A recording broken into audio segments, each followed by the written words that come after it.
Assalamualaikum warahmatullahi wabarakatuh. Halo anak-anak, hari ini kita akan membahas tentang teks berita. Nah, jadi kalian sudah tahu tentang apa itu teks berita? Sebelum memulai pembelajaran pada hari ini, untuk meningkatkan pemahaman kalian, di sini Bapak akan menjelaskan atau menampilkan sebuah video berita agar kalian bisa membedakan apa itu berita dan teks berita. Mari kita simak video berikut ini. Nah, sementara itu di informasi selanjutnya tentang infrastruktur, kita ketahui bahwa minimnya infrastruktur ini tidak menyurutkan semangat siswa untuk menuntut ilmu. Ya, di Mandailing, Natal, Sumatera Utara, anak sekolah melintasi anak sungai dan juga bebatuan terjal untuk bisa menimba ilmu. Butuh perjuangan bagi anak sekolah di Mandailing, Natal, Sumatera Utara agar bisa sampai ke sekolah. Mereka harus melintasi anak sungai dan bebatuan terjal. Merlin, salah satu siswa sekolah menengah pertama 7 Panyabungan 1 Atap, harus berangkat pukul 6 pagi agar tidak telat ke sekolah. Jarak antara rumah dan sekolah mencapai 7 km. Tidak hanya Merlin, sebagian siswa yang menuntut ilmu di Sekolah Dasar Negeri 109 Siobon juga melakukan hal yang sama setiap pagi. Berangkat jam berapa dari rumah tadi? Jam 6, Pak. Kenapa berangkat cepat kali?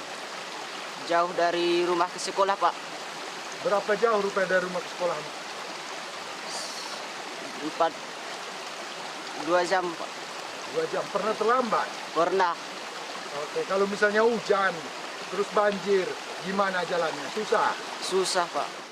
Kepala Sekolah SMP 7 1 Atap dan SD Negeri 109 Panyabungan, Sahrudin mengaku memberi keringanan terhadap siswa yang terlambat sampai sekolah. Kalau hujan, biasanya setiap anak yang terlambat kan diberikan hukuman kan. Namun bagi mereka yang agak jauh, untuk hukuman masih diberikan namun agak ringan. Sekolah berharap pemerintah daerah memperbaiki akses jalan menuju sekolah. Idris Tanjung, Mandailing, Natal. Setelah kalian melihat video tersebut, kalian sudah terbayangkan apa perbedaan dari berita dan teks berita. Saya akan jelaskan tentang pengertian dari berita. Jadi, berita itu adalah sebuah informasi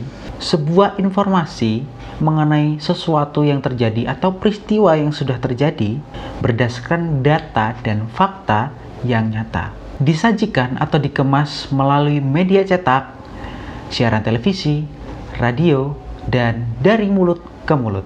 Sedangkan teks berita itu adalah sebuah tulisan atau naskah yang dibawakan atau dibacakan oleh pembawa acara yang sama-sama menyampaikan informasi atau sebuah peristiwa yang sifatnya faktual dan aktual. Apa itu faktual dan apa itu aktual?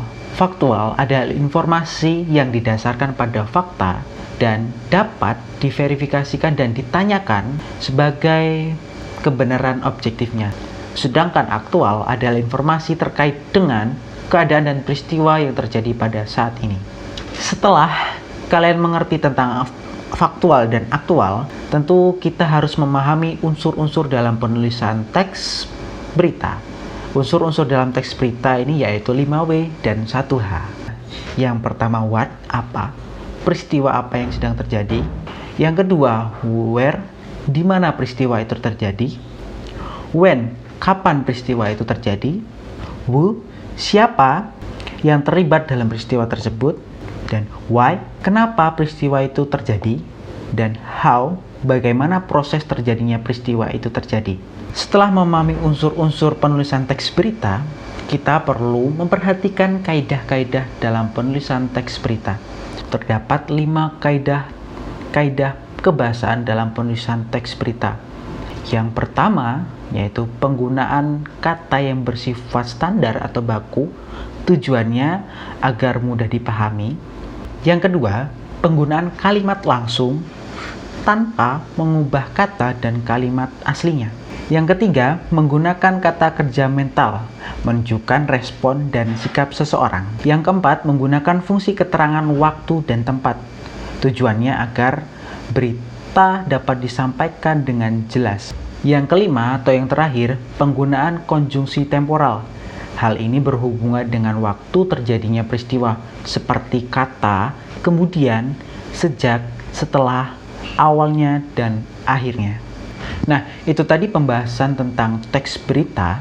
Jadi kesimpulan pada pembahasan atau pembelajaran kali ini tentang teks berita, bahwasanya teks berita dituliskan secara faktual dan aktual dengan memahami unsur-unsur 5W1H dengan memperhatikan kaidah-kaidah kebahasaan dalam penulisan teks berita. Sebelum saya tutup pembelajaran kali ini, saya akan menayangkan sebuah video agar kalian tidak menyampaikan atau mendapatkan informasi yang salah. Oke, untuk itu kita simak video berikut ini.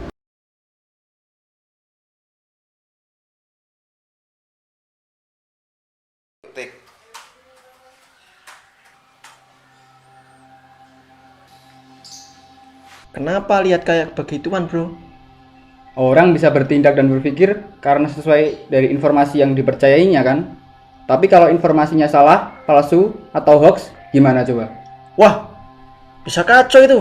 Kita sebagai pemuda harus bisa dong jadi pendobrak untuk melawan hoax. Ya betul juga. Setidaknya itu menjadi kontribusi kita sebagai pemuda untuk bangsa ini.